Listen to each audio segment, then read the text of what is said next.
Hello guys and welcome to another React. Today we are watching The Most Insane Dictatorship on Earth by Casual Scholar. This was suggested by Travis in the Discord in the suggestions channel. He suggested it because I'm currently recording a playthrough of Geopolitical Simulator as Turkmenistan. The release of that and this will not line up, fair warning. But let's go ahead and jump into it. There you go. In 2018, a little-known republic, nestled deep in the heart of Central Asia, devised what appeared to be a brilliant strategy to halt the widespread exodus of skilled and educated workers, a challenge that afflicts many developing nations worldwide. Its solution was straightforward. It simply stopped allowing anyone to leave, effectively transforming the entire country into a virtual prison twice the size of the United Kingdom. It's not really related to real life or this video, but in the game I referenced where I'm doing a playthrough of this country, I pretty much do this as every country that I play as.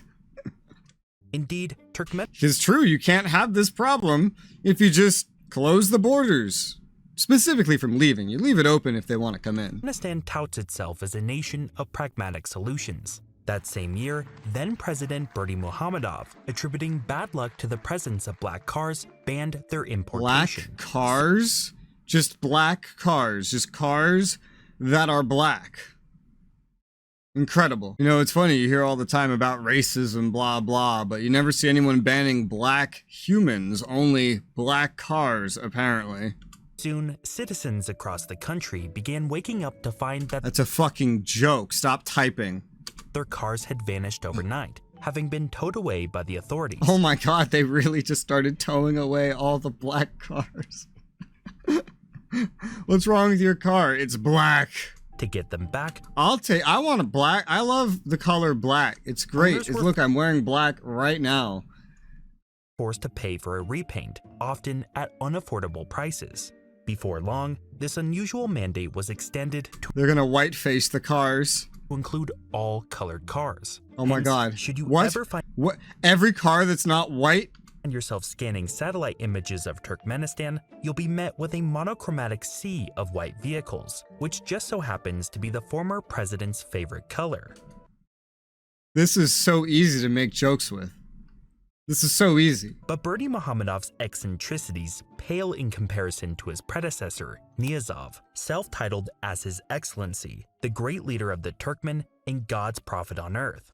In a grandiose display of concern for his nation's health, Niyazov carved a colossal 37-kilometer staircase into the Kopet Dag mountain range. He mandated that politicians climb it yearly in a so-called health walk, while he watched from above in a helicopter before chastising them at the finish line for their slow pace.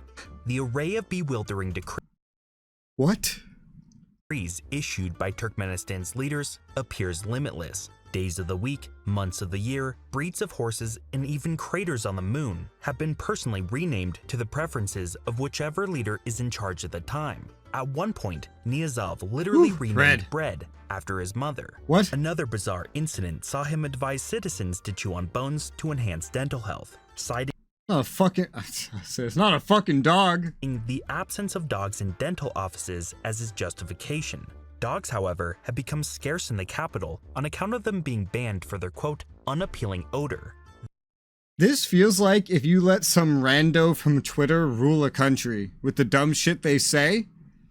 Or like Reddit, you know? You hear, or the Steam forums, literally, just take some rando, the weirdest person on a thread or something, and then let him lead a country and you have Turkmenistan. This prohibition is just one of many in a relentless series of efforts over the last 3 decades aimed at transforming the capital city into an immaculate, pristine, and grand vision of a dictator's personal paradise. Vast neighborhoods have been reduced to rubble to make way for a breathtaking number of skyscrapers. You live here, now you don't. Parks, stadiums, and palaces, each crafted from impeccable Italian marble and then Italian marble. So where I used to live in New York City, there was this street where a lot of individuals that my family knew they lived. So it's just this block. It's like in the shape of a triangle. And it was right next to a supermarket. They tore down every house there, giving like a bare minimum amount of money away to everybody that lives there, saying that they were going to turn it into a bunch of stores. This happened before I was born. And by the time I left New York City at the age of 21, it was just a lot of rubble. There was nothing there. It wasn't being used for anything. They never built anything there. They tore down dozens of housing buildings and never put anything in its place. Ever. In New York City, the place that is pressed for space, where they're building condos, where there were recently apartment buildings, and like any small building is getting torn down and built into a new, bigger building, and they just left this lot as nothing. I don't understand what they were thinking. Lined with gold. So much marble has been used to build the city that it earned it a Guinness World Record, along with the largest indoor pool, the largest indoor Ferris wheel, the largest architectural star, and the most fountain pools in a public space. An irony given the country's severe water scarcity. But beyond the grandeur of its gleaming marble city and the often comical antics of its leaders, little about Turkmenistan is amusing for those forced to live within its borders. In August 2023, a distressing population of like 5 million, right? 5-6 million. This country has less population than New York City, and look how big it is. Unfolded in the extensive New York City is like a tiny little dot in there. Cotton fields of Turkmenistan's Lebap province. Beneath the sweltering heat, Hey, this is your mistake. Why aren't you growing opium? Look how well it works for Afghanistan. Exceeding 104 degrees Fahrenheit, tens of thousands toil tirelessly. 104 degrees and you're picking cotton? By hand to gather the annual cotton harvest, while the sight of diligent At least the humidity is probably 0. laborers in cotton fields It's not actually that bad if the humidity is 0.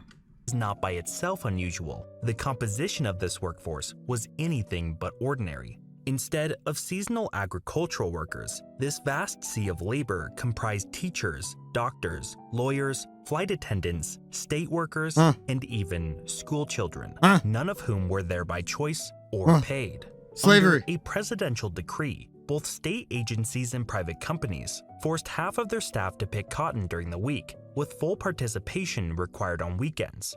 Facing the risk of public humiliation and job loss, a daunting prospect in a country with a staggering 70% unemployment rate, workers reluctantly complied as they struggled to meet their daily cotton quota of 55 pounds.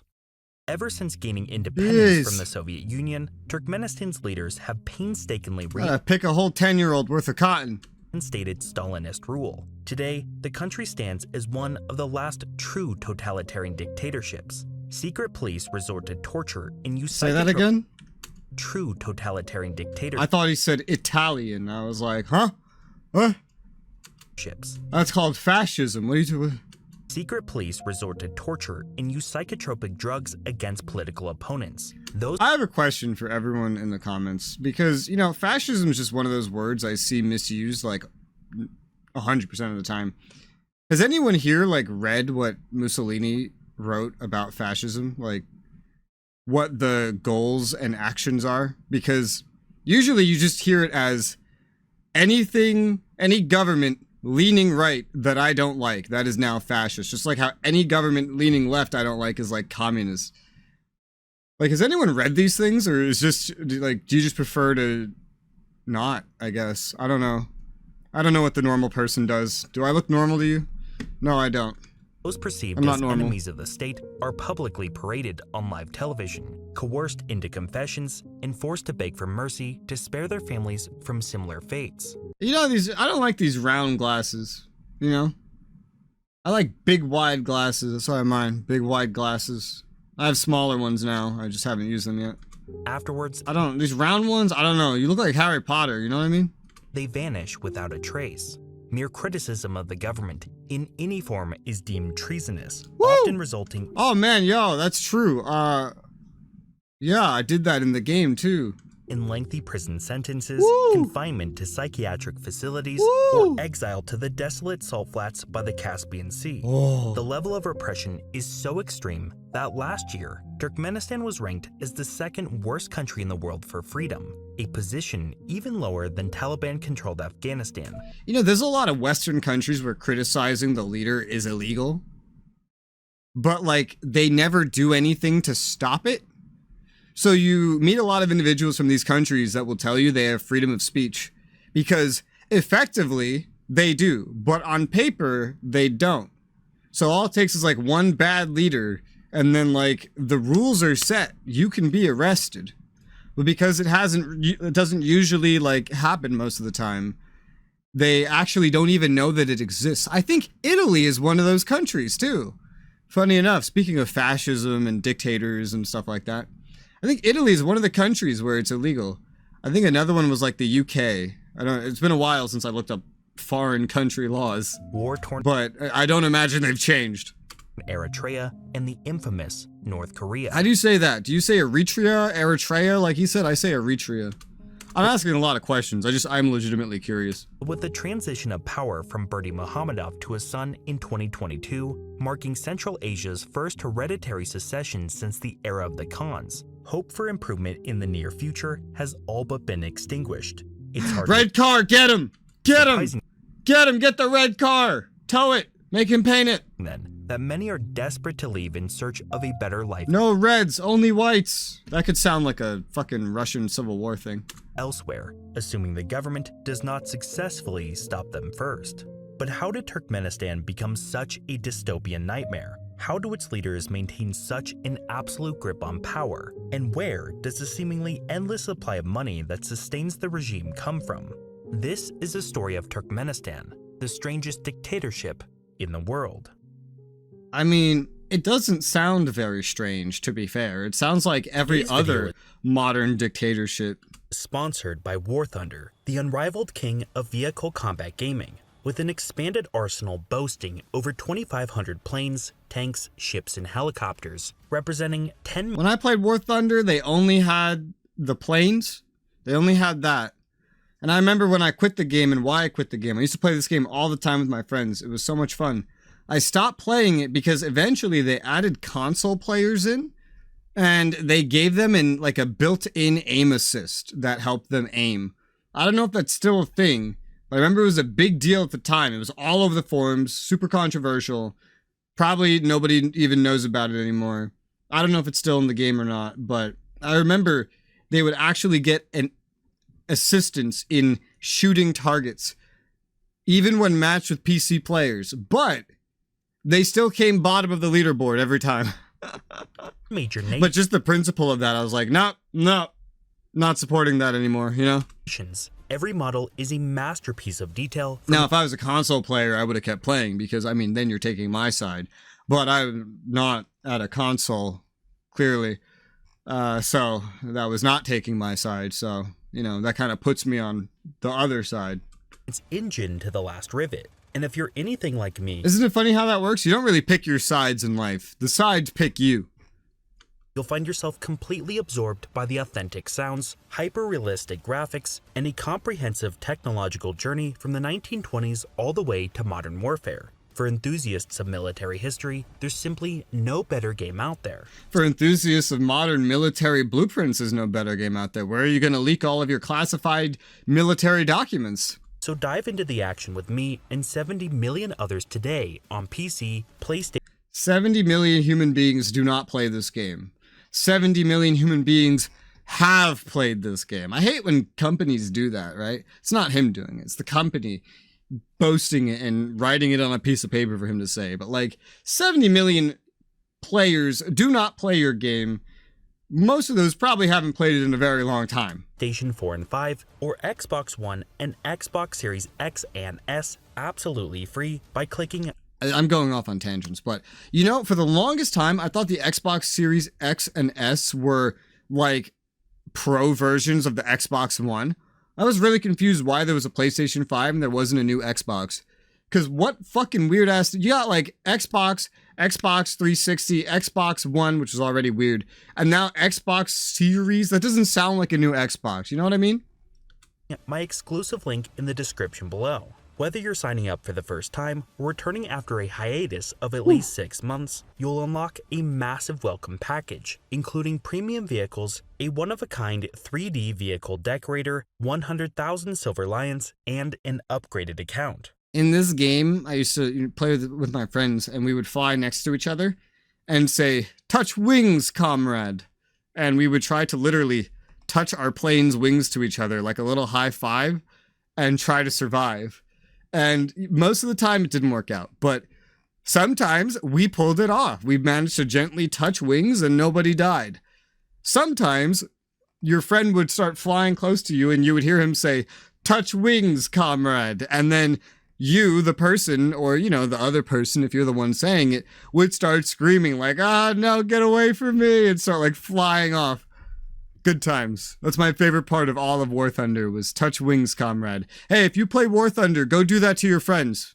Go do it. I promise. It's loads of fun. But don't delay. This is a limited time offer. Yeah, until they sponsor another content creator. Also, when did this video release? A year ago. I'm guessing that limited time offer is gone.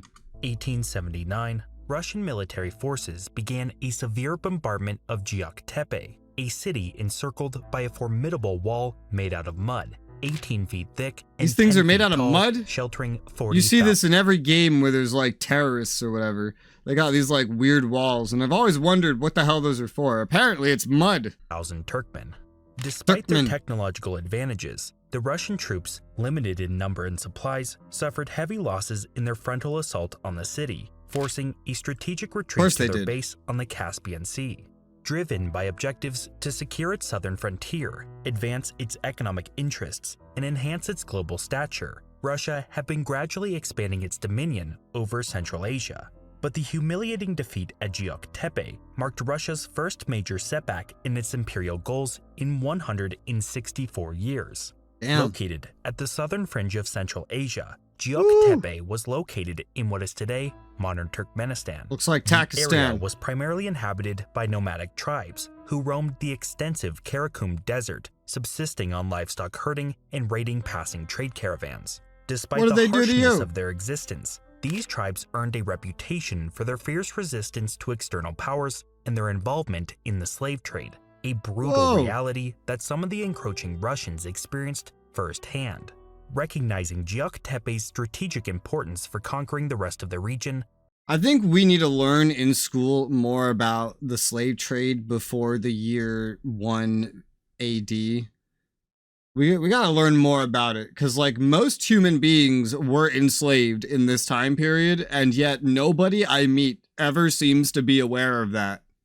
Russia began a more calculated second attack 2 years after their initial defeat.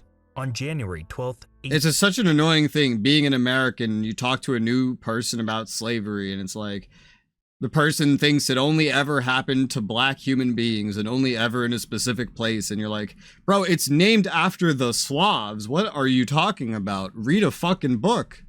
1881. And it goes back even further before that. A tunnel packed with— What do you think happened to Carthage? You think they just like vanished? No, they all got turned into slaves. Thousands of kilograms of explosives beneath the city's wall. This created a 100— I like history, if you can't tell. I would say I'm sorry for pausing so much, but I'm really not. In 40-foot wide breach in the city's defense. Like literally, why else are you here if not to see me pause? Enabling Russian forces to flood in. Following a ruthless massacre of the city's residents, the rest of Central Asia soon fell to the Tsar. Over the next 4 decades, Russia made little effort to assimilate the region or its inhabitants into the empire. Although railroads expanded and new cities like Ashgabat emerged, spurred by an influx of Russian migrants, the region's predominantly desert terrain, making up 90% of its geography, hindered any real development. By the eve of World War I, the industrial sector remained modest, comprising only— Bro, that's exactly how the Middle East looks today, in like a lot of places, with just those weird houses. Are those also made of mud? a few cotton gins, leather processing facilities, and a single steam engine manufacturing plant. By 1916, amid the escalating challenges of a war turning against him, Tsar Nicholas II made the controversial decision to conscript Turkestani Muslims who had until then been exempt from military service. This decision, combined with a corrupt and oppressive local government, ignited widespread revolts across Central Asia, further fueled by the Russian Revolution the following year. For 8 years, the region was engulfed in severe turmoil, featuring a mix of warfare, revolution, famine, and devastating reforms. I understand the answer before I ask the question, but what does this have to do with the modern-day insane dictatorship? Eventually, the Soviet Union emerged from the ashes of the Russian Empire, forcefully bringing Central Asia along in its socialist transformation. No. By 1924, the last major remnants of resistance had been crushed, and Central Asia was reorganized into distinct ethno-national political entities. Among these, the Turkmen Soviet Socialist Republic was formally established. In line with the sweeping changes occurring across the Union, the state confiscated all land and forcibly integrated the nomadic population into state-run and collective farms. Concurrently, the government introduced a standardized Turkmen written language and established numerous publishing houses and schools. These initiatives were designed to boost literacy rates, reduce intertribal conflicts, and align the population with Soviet ideals. These measures, together with the violent suppression of political dissent, transformed Turkmenistan into a docile, isolated, and largely overlooked republic within the Soviet sphere. Despite this, several key developments heavily influenced its evolving character. The first of these occurred during the Second World War, as German armies captured significant parts of the Soviet Union's industrial heartland. Many industries were relocated to safer locations, including Central Asia. Turkmenistan received 2 oil processing plants from Azerbaijan, a metal processing plant from southern Russia, and approximately 24 textile plants. However, due to limited infrastructure and an underdeveloped energy sector, these developments were relatively modest compared to the other republics. Following the war, Turkmenistan remained under-industrialized due to a policy of regionalization. This policy allocated distinct economic roles to each republic based on their unique resources, geographical advantages, and workforce capabilities, all aimed at enhancing the Soviet Union's collective economic performance. More importantly, though, it deliberately made each republic economically dependent on the rest of the Union, thereby reinforcing centralized control. Because everything's specialized. Turkmenistan's harsh natural conditions were generally unfavorable. Yeah, that's smart. You know, that's something, I play a lot of strategy games where you control nations, and in so many of them, it's like, well, you just want everything as varied as possible in case you lose something. But in reality, it's like, yeah, if something is super duper specialized and if it broke off, it would never be self-sufficient, then it would have no real reason to leave. Favorable for many types of economic activities. They were unique. You know, Stalin, you're really good at making everybody helpless and dead. Uniquely suited for the cultivation of cotton, a commodity. Let's stop with cotton. Up with opium. In which the Soviets were determined to achieve self-sufficiency. However, the country's lack of significant water seemed to make the dream of transforming Turkmenistan into a cotton powerhouse unobtainable. That changed when Soviet planners designed what would become one of the largest canals in history. Construction of the Karakum Canal began in 1954, and by 1967, it was channeling 3.2 cubic miles of water annually from the Amu Darya River almost to the Caspian Sea, tripling the republic's arable land and its cotton production. Cotton harvests eventually became so immense, it led to the use of forced in-child labor to compensate for the republic's limited workforce. Forced and child? Is that what did he say? I have no idea. 1988, children were missing up to 68 school days a year to work in the cotton fields due to the policy of regionalization. What do they need school for? You're going to work in the cotton fields anyway when you grow up. 97% of the cotton was then shipped directly to Russia for processing, which left Turkmenistan excluded from the industry's value-added benefits and employment opportunities. A similar pattern emerged with the surprising cotton looks like discovery and popcorn. exploitation of Turkmenistan's most vital resource, natural gas. Ooh. The first deposits were initially found in the 1930s. But it True. was not That's what I did in the game too. I made them like 70% natural gas economy. Very safe to do, by the way. Yep. until the 1960s that the Yep. Republic's truly enormous reserves were confirmed. Ooh. With an estimated 50 trillion cubic meters of natural gas, Turkmenistan found itself holding the fourth largest reserves in the world and the second highest on a per capita basis. By the Ooh, mama. mid-1980s, production had soared to 72 billion cubic meters annually, second only to Russia itself. Ooh, Just mama. as with cotton, all of Turkmenistan's natural gas was transported to Russia. I got it. for You gotta love. process- You know, here's something I don't understand. Pipelines. You know, environmentalists always boycott these things.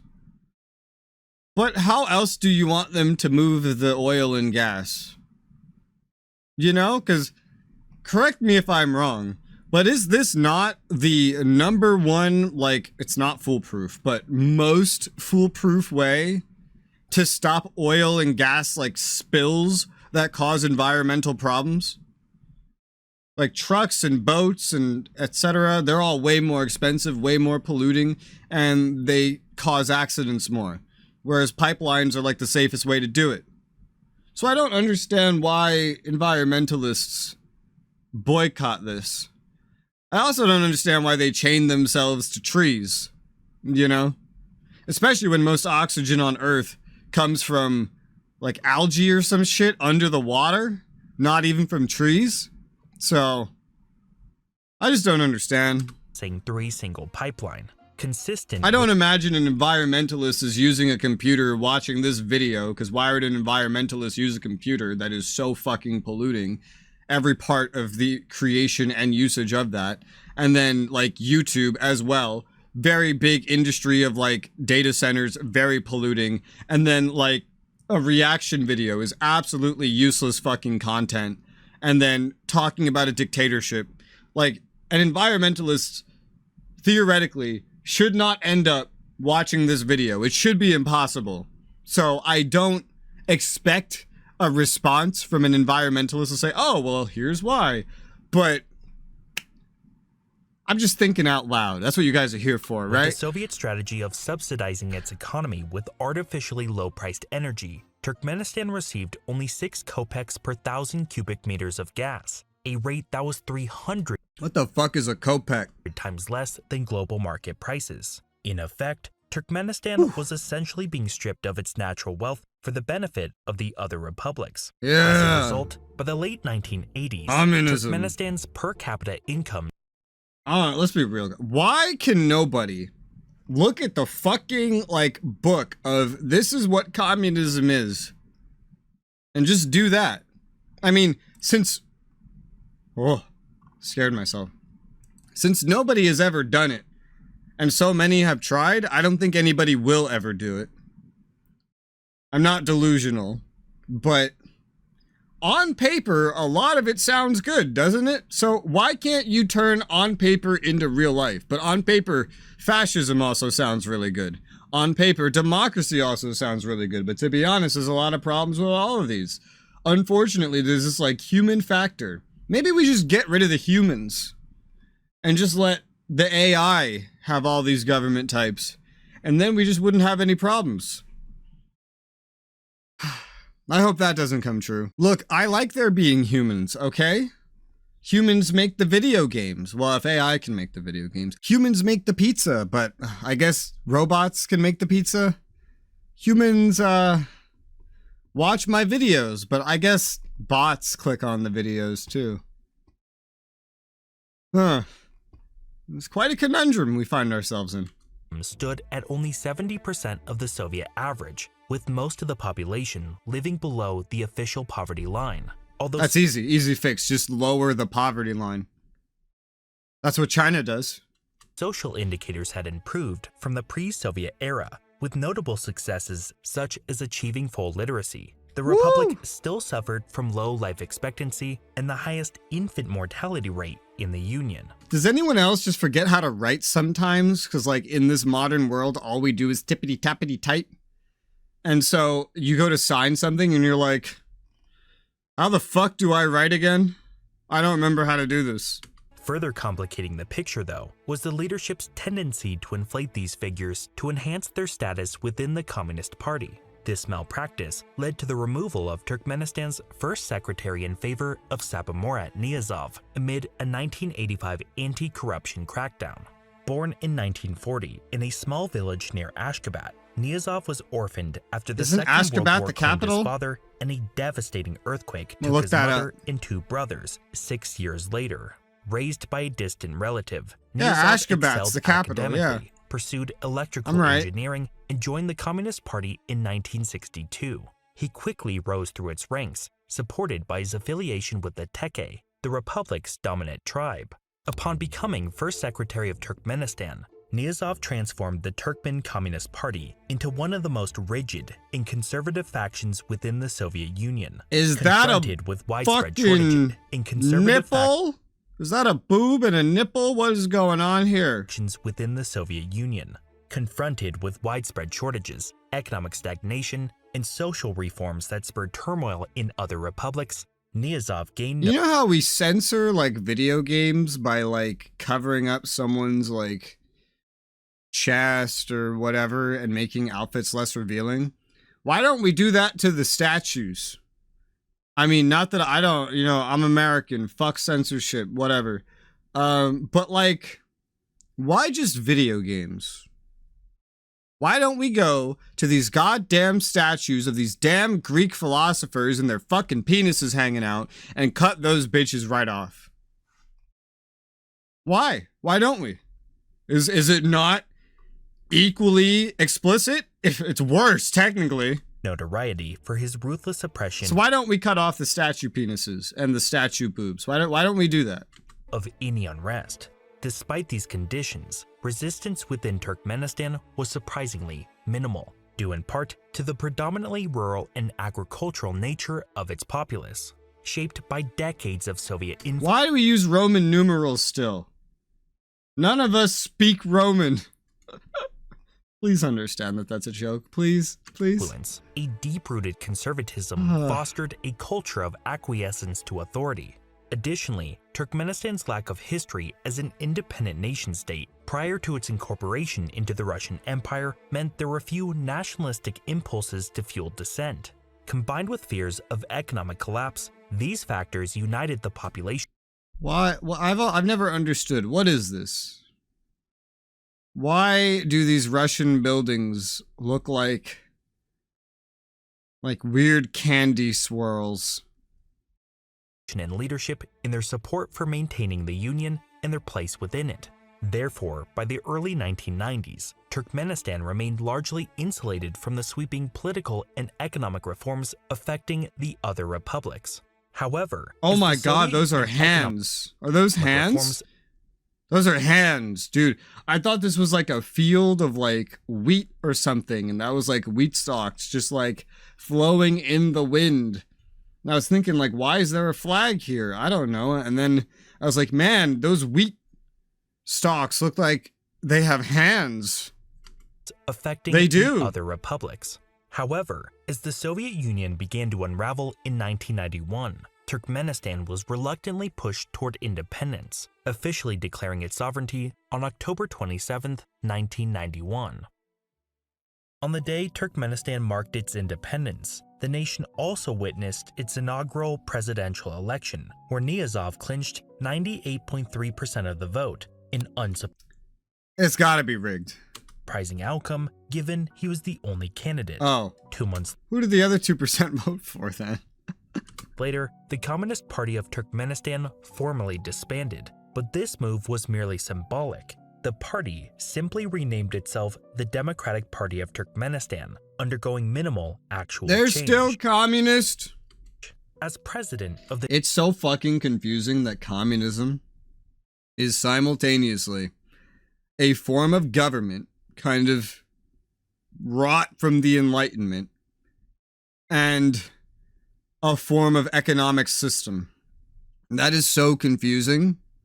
Not to mention that democracy as we know it today is a liberal democracy, a form of government also wrought from the Enlightenment and not similar even remotely to democracy before that, such as the Greek one. And yet that's all we learn about is like the Greek democracies, you know, even though they were very different. We don't really learn about liberal democracies very much. It's very strange. The newly independent nation, Niazov maintained Soviet-era control mechanisms while most former Soviet republics were embracing major reforms. Under his leadership, the economy was kept under total government oversight, with comprehensive controls over prices, wages, exchange rates, and international trade. Woo! By May of 1992, under Niazov's directive, Turkmenistan— I don't like communism, by the way. I'm not a communist. I'm just joking. Adopted a new constitution. Ostensibly, and it's like, no matter what you say on the internet, I've learned you're always going to offend somebody. I could literally say, hugging a child is a good thing, and someone will call me a pedophile. Or some, like, you know? Established a presidential republic with checks and balances, and guaranteed freedoms of religion, expression, and property. In reality, however, it cemented Niazov's complete authority over all aspects of Turkmen society. Leveraging his monopoly over broadcast media and the press, they were transformed into the official mouthpiece of the Turkmen Bashi, a term translating to the great leader of the Turkmen, which Niazov had adopted as his new title.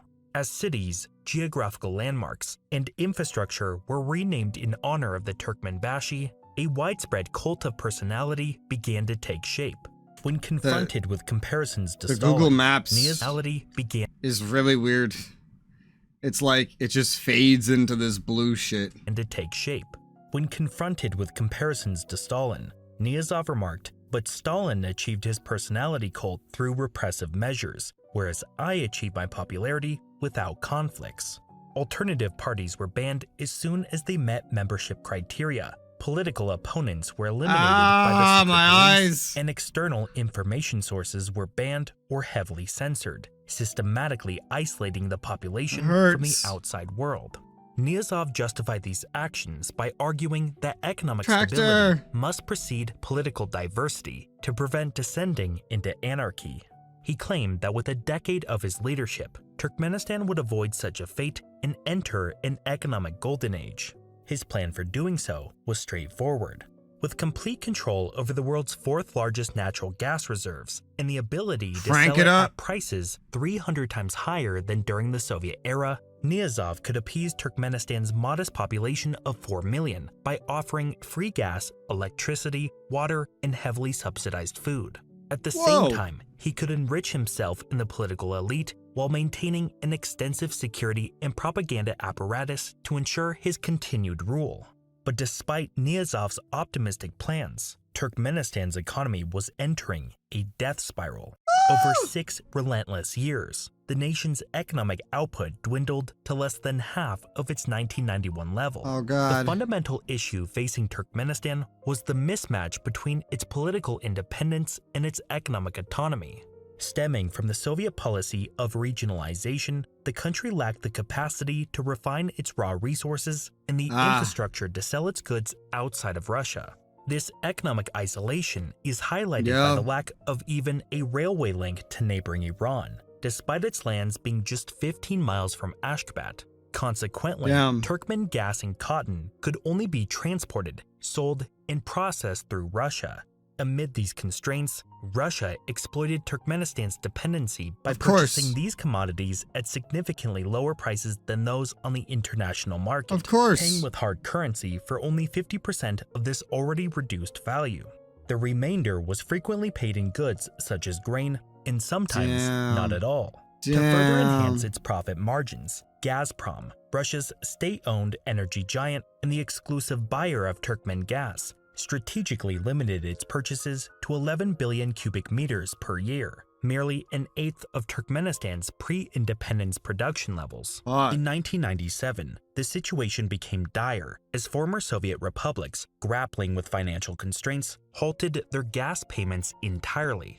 confronted with outstanding payments amounting to a staggering 80% of its GDP, Turkmenistan ceased gas exports entirely. Meanwhile, cotton production suffered a catastrophic 50% decline. The lack of hard currency severely restricted the import of essential supplies like fertilizers, tractors, and cotton picking machines, crippling the agricultural sector. This crisis was exacerbated by Niyazov's policy of making water free for citizens and farmers, which I'm telling you, dude, just grow opium. removed incentives for its efficient use, leading to severe water shortages and a 43% drop in output per acre over 7 years. With both of its key industries in ruins, the Nothing's ever free. population's living standards began to deteriorate, threatening the stability of the regime. But the solution to these challenges was surprisingly simple. The country needed access to global markets by building alternative natural gas pipelines and railroads to bypass Russia's monopsony, a monopoly Monopsony? Monopsony. on the demand side of a market. Monopsony. Developing such infrastructure would bring in a surge of hard currency, which could then be strategically used to address input shortages and establish Monopsony. value-added industries for its raw resources. In 1996, the first rail connection with Iran was established, providing access to the Persian Gulf. The following year, a 125-mile pipeline was built to connect Turkmenistan's gas fields to Iran's remote northeast. Despite its modest annual capacity of 4 billion cubic meters, actual exports seldom reached even a third of this capacity. The game that I play doesn't have that pipeline. Also hindered by Iran's ability to make payments. Building on these initial developments, But I understand now why when I was playing that game, I was wondering why they had a pipeline going to Russia. Russia doesn't need gas. They make enough. I understand why they have that now. a more ambitious proposal surfaced. A pipeline intended to transport 33 billion cubic meters of gas over 1,000 miles to Pakistan and India. But the route's need to traverse Taliban-controlled Afghanistan ultimately made the project unfeasible. Yeah, like, you think that pipeline's not going to get touched? Of course it's going to get touched. A more promising proposal was the Trans-Caspian Pipeline, intended to transport gas beneath the Caspian Sea through Azerbaijan and Georgia to Turkey and That's onward safer. to Western Europe. Yet maritime disputes with Azerbaijan Holy stalled moly. negotiations over transit fees and financing issues Yeah, fucking skyscrapers have RGB these days. What the hell? indefinitely postponed the project. Despite these setbacks, the discussions led to significant diplomatic outcomes, including a meeting between Niyazov and US President Bill Clinton. God These talks damn, focused Clinton. on energy deals and strategies I think Bill Clinton is one of the worst presidents in history, if not the worst. Personally, like, everyone's saying, no, it's Obama, no, it's Trump. Well, no, I think it's Clinton. I think Clinton, because, Clinton's the one that started the whole dependency on China thing. And I think anyone could have told you that that would have been a bad long-term idea, right? for accessing global markets without depending on routes through Iran or Russia. Like, now you just get all this cheap Chinese shit, and it's literally cheap. Like, it falls apart. Like, I don't know. I don't see how that was a good idea, Billy boy. Although these plans faltered as well, they were enough to compel Russia to sign a far more favorable gas agreement with Turkmenistan, driven by concerns over losing its influence over the country and the broader region. Nice. As the volume and value of gas exports to Russia skyrocketed, Turkmenistan's persistent trade deficit turned into a surplus by the year 2000. This turnaround was complemented by efforts to construct modern textile factories, repurpose farmland for domestic food production, and renovate an old Soviet oil refinery. These initiatives collectively fueled an enormous economic boom, positioning Turkmenistan as one of the fastest growing economies on the planet. As the new century dawned, Niyazov would leverage these surging revenues and his extraordinary political. How come every time someone gets older, they get fatter? You know? Have you noticed that?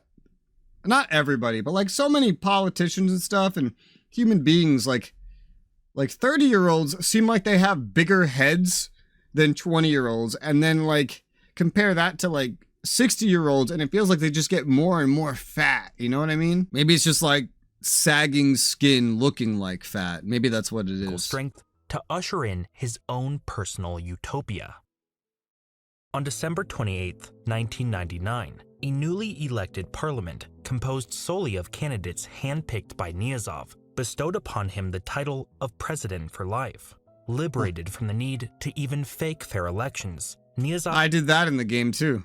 began to fully act upon his grandiose delusions. Assuming the role of spiritual and cultural arbiter of the Turkmen nation, Niyazov banned ballets, operas, beards, and cinemas for being Whoa! What did the beards do to you? insufficiently Turkmen, and closed all schools offering education in foreign languages. Are you providing the fucking razors to shave them?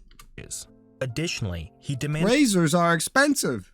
that all state employees prove Turkmen racial purity traceable back 3 generations, prompting a mass exodus of the highly skilled Russian population. Sometimes I hate the English language. Race has too many definitions. But like the main definition is just any group of human beings. I hate that something like a nationality can also be a race. It's so annoying. You know, can we just have like one definition per word and then separate this whole race thing? It's so hard to keep up with what's like literally like a group of human beings that go bowling together by definition are a race, which is so stupid. I hate this word. Following a personal health scare involving heart issues, Niyazov banned public smoking and constructed the infamous 37-kilometer Walk of Health, mandating that Turkmen citizens and politicians complete it annually. I remember when like smoking was everywhere in America, and I also remember when we started seeing those anti-smoking ads. What if those actually did anything? In 2000, I don't think so, because like every Zoomer I ever meet has a fucking vape, and they don't even realize the kind of shit that's in it. he introduced his 400-page Runama, a pseudo-national Bible that emphasized Turkmen nationalism. Within its pages, Niyazov was depicted as a godlike figure who saved the nation from Soviet imperialism and was destined to usher in an era of prosperity. Initially dominating the shelves of bookstores and the desks of state offices, the Runama soon became required in mosques and churches, placed alongside every Quran and Bible. Its teachings were then integrated into Your churches have Qurans and Bibles? How does that work? the national education system, becoming not just required reading, but the central component of the curriculum. Prisoners were forced to swear an oath on it for release, doctors had to pledge their allegiance to it, and drivers, teachers, and civil servants were forced to pass examinations on its content. Those caught criticizing the book, even privately, faced up to 5 years in prison. As Niyazov's assertions about the Runama grew increasingly bizarre, he declared that reading the book 3 times would guarantee entry into heaven. Then, in a symbolic gesture of its supposed universal significance, a copy of the Runama was even launched into orbit, intended to, quote, conquer space. The book thus became the linchpin of a now perfected brainwashing apparatus. In the game I play, Turkmenistan doesn't have a space agency or even a launch pad. How did you do that? Across radio, Or television, are the French game developers lying to me? and the newspapers, the Turkmenbashi, his family background, and his various supposed achievements were incessantly praised. Every broadcast began with an ominous pledge that the broadcaster's tongue will shrivel if he slanders the country, flag, or president. The cult of personality surrounding Niyazov reached such extremes that days It's like when I went to Catholic school and the nuns say that if you touch yourself that you're gonna go blind. Well, I didn't, and I still am going blind, so... Fuck you, nuns!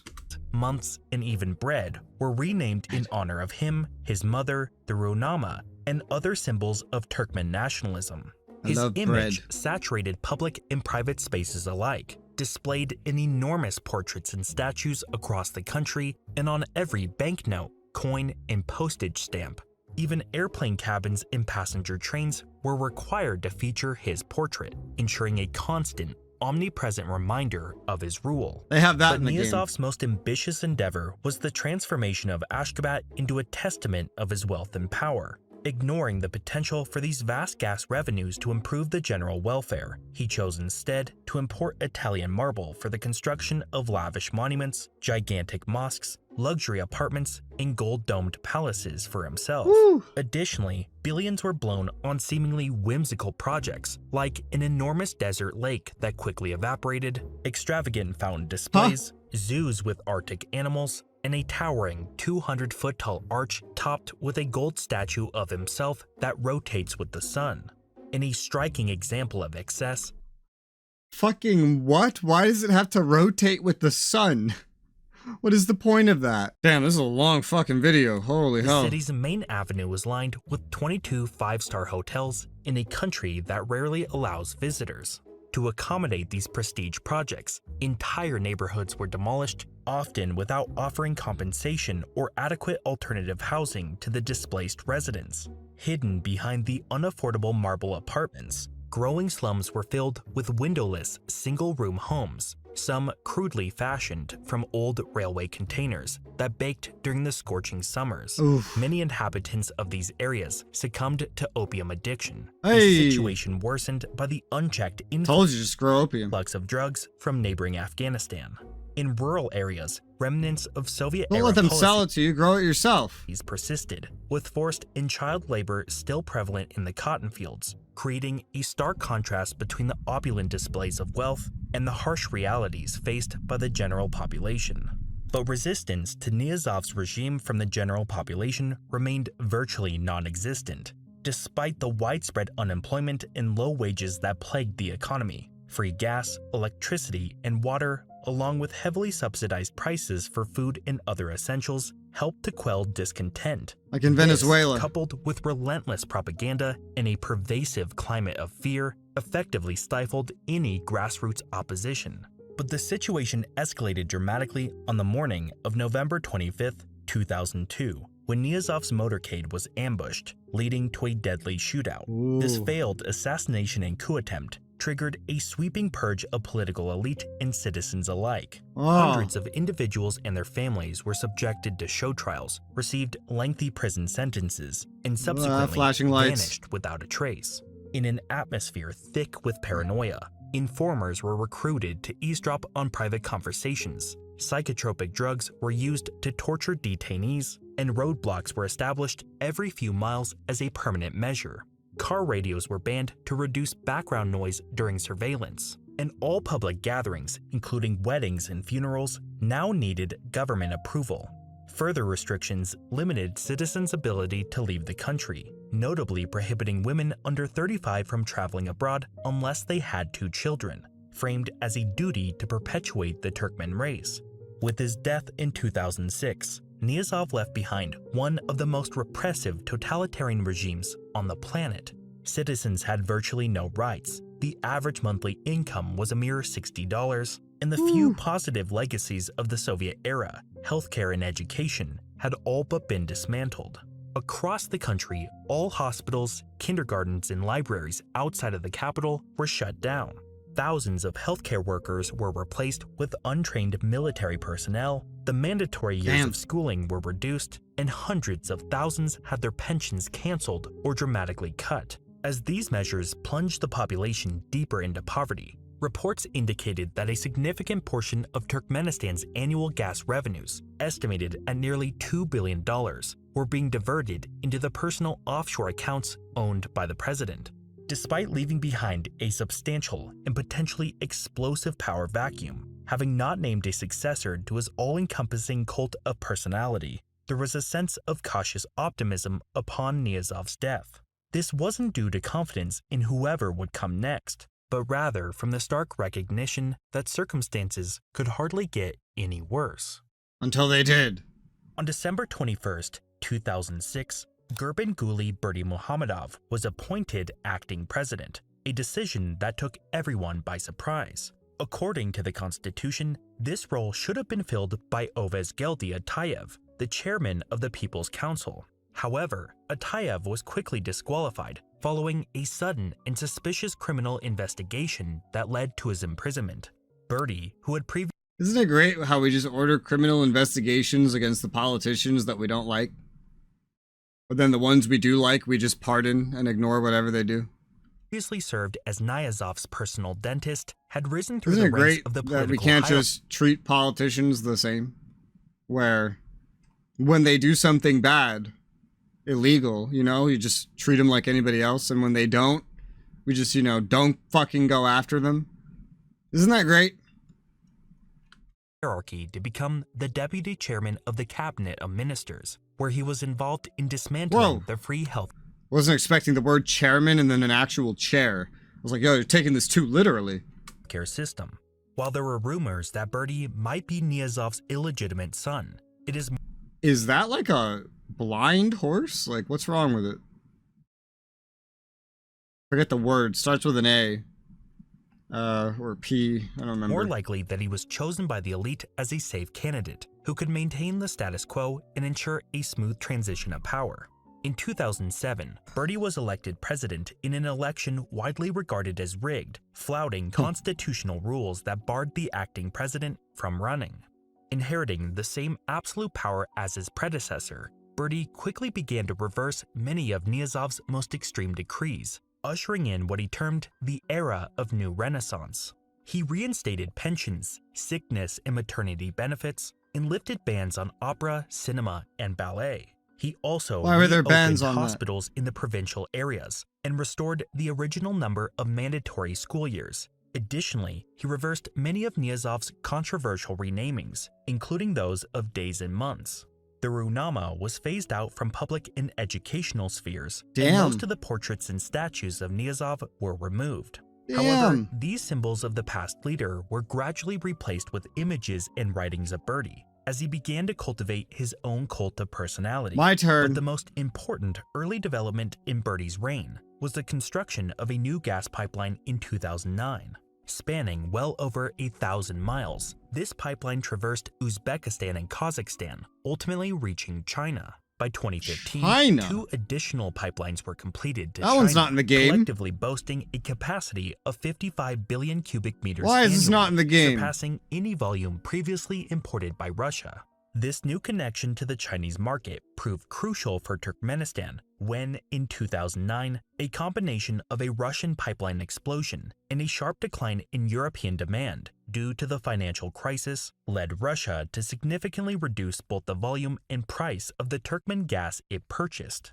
This reduction swiftly strained relations, leading to a rapid deterioration in the trade relationship between the two countries. By 2015, China was purchasing 95% of Turkmenistan's gas exports. Damn. From 2007 to 2014, this shift in trade partners significantly boosted Turkmenistan's economy, which grew by a staggering 19% annually. The economy more than tripled in size, with annual revenues from gas exports alone approaching $10 billion. These revenues, bolstered by additional Chinese financing, enabled Birdie to follow in Nyazov's footsteps, blowing money on marble prestige projects, diverting funds Naturally. into his private accounts, and implementing bizarre policies. This included a ban on satellite dishes and air conditioners in the Why? capital because Birdie deemed them ugly, while he commissioned the construction of more They're ugly. monuments, personal palaces, and gold statues depicting himself, his horses, and his dogs. Can we have He black also cars launched back? the development of the Avaza tourist zone on the Caspian Sea. Well, if you live in a envisioned desert, maybe it's better to not have black cars, to be fair. as a Turkmen version of Las Vegas. This ambitious project included casinos, resorts, convention centers, sports complexes, and water parks, all of course made out of marble. Additionally, he oversaw the construction of a new $2.3 billion airport shaped like a falcon, designed to It looks like a accommodate bird. 14 million passengers annually as part of his plan to diversify into the tourism industry. He did not, however, make it easier for tourists to enter the country. Only 10,000 people are allowed in each year, most of whom are oil and gas experts.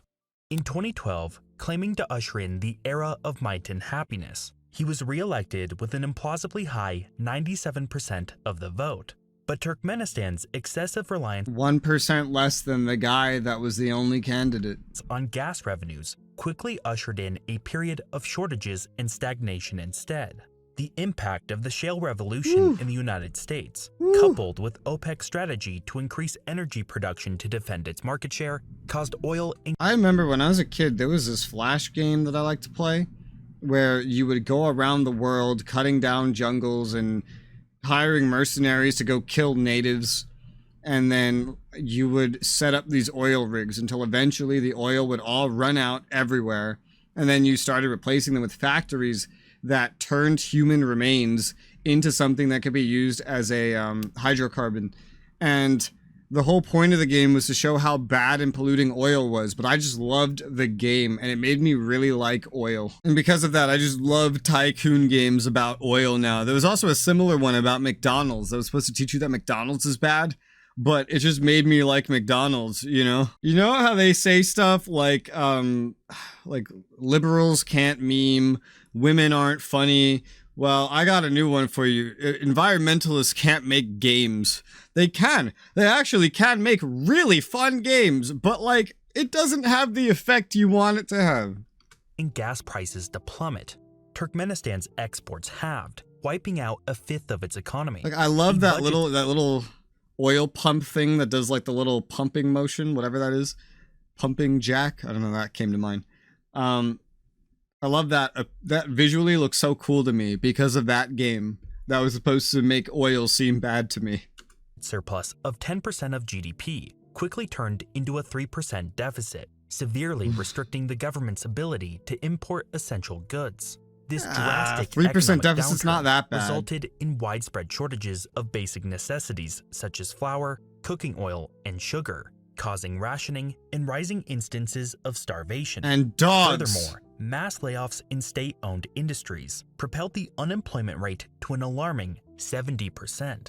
In response to this crisis, the government permanently revoked citizens' free access to essentials and resorted to stealing funds from the population. That's a lot of buses. For 6 months in 2017, 20% of monthly salaries from employees in the oil and gas sector were deducted to finance the hosting of the Asian Indoor and Martial Arts Games. In 2021, school administrations went as far as forcing orphans to redirect state-provided funds intended for their personal support to pay for school renovations. Wait, what did we force the orphans to do? Forcing tens of thousands of students and workers to participate in unpaid cotton harvesting has continued unabated, persisting even today. During Birdie's tenure, there were no notable advances in political and social freedoms. The government continued to suppress or forcibly disappear political dissidents, and regular purges were conducted. Forcibly disappear. Okay. To eliminate perceived threats within the party. Access to external information was further restricted, travel constraints were tightened to stem the outpouring of skilled workers, and corruption ran rampant. By 2018, it was reported that officials had accumulated $23 billion in offshore accounts. Contrary to the prevailing belief that Birdie I would can't, revolt bro, that looks like a fucking evil face. Look at it. It's got 2 eyes and a big scary mouth. This scares me. in offshore accounts. Contrary to the prevailing Everything's belief that so Birdie colorful. I feel like I'm on an acid trip. would remain in power until his death, he surprisingly stepped down from his leadership position in What? 2022. What? This move cleared the path Whoa. for his son, Serdar, to successfully run for the presidency, securing a 73% majority in an election widely regarded as predetermined. Pledging Only 73%. His dad got 97%. to uphold his father's policies, Serdar's reign began on strong footing. Propelled by geopolitical tensions and China's emergence from lockdowns, natural gas prices and revenues began to surge once again. But Serdar's leadership was short-lived. Doubts about his ability to steer the nation through a period of renewed interest in its gas resources began to emerge among the Turkmen elite, including his father. Just 11 months after stepping down as president, Birdie's role as chairman of the upper house of parliament was elevated to the national leader of the Turkmen people, superseding his son's authority and dampening hopes for real change. From its early He stepped down from the leader position and then made a new extra leader position. Days as a land of nomads wandering the desert through its forceful What incorporation the hell? into the Russian and then Soviet empires, and into an era where its dictators have full reign to indulge in their marble and gold-infused delusions. Turkmenistan has endured a history marked by external domination and internal repression. As long as the global demand for the country's vast hydrocarbon resources continues and the government maintains absolute control over its production, Not the significant cars. improvements in the lives of the people That seem motorcycle's out of reach. black and The red. stranglehold on the Get it? industry enables the government to comfortably sustain its self-serving regime, using its revenues to fund extensive security and propaganda efforts that effectively suppress any meaningful opposition. The absence of pressure, whether from within the government at the grassroots level or from the international community, suggests that economic and political liberalization, crucial for improving the lives of the population, is unlikely to occur anytime soon. Thus, it appears Turkmenistan is poised to remain one of the world's last totalitarian regimes, possibly even the last. Nah, you'll get more. Don't miss out on War Thunder, the definitive vehicle combat experience. Why would you on not PC, get more? PlayStation 4 and 5, and Xbox One. See, that's and the thing Xbox about Series liberal X. democracies is that they require the population to be compatible. Like, basically no other form of government needs that. They're not designed around a set of ideas. So you're definitely get more totalitarian states. It's gonna happen for sure. Did he just say maybe the last, even though China exists and Russia? Like, that's insane. Anyway, that was an interesting video. I learned a lot. I feel like I've never heard anything about Turkmenistan ever, despite picking to play it in a game. So that was cool. That was informative. That was neat. It was very long. If you're here with me, hi, you made it this far. How's it going? If you want to see any more reactions, leave your suggestions in the comments below. Unless it's a link, leave those in the Discord, in the description below. That's how I watched this video. Travis suggested this video, and here we are. But for now, thank you guys very much for watching, and I'll see you on the next one.